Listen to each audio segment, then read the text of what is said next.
rais wetu ni mtu wa matokeo. Akisema jambo anatekeleza.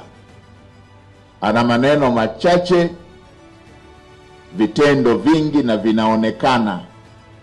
Mkoa wa Rukwa haukuwa na hospitali za serikali na zimejengwa katika wilaya zote na halmashauri. Kazi ya aina hiyo imefanyika nchi nzima. Tulikuwa na zaidi ya wilaya 100 ambazo hazikuwa na hospitali ya wilaya, zikiwemo na wilaya kongwe. Lakini katika kipindi cha takriban miaka 4 kwenda 5, Daktari Samia Suluhu Hassan amejenga hospitali za wilaya 119,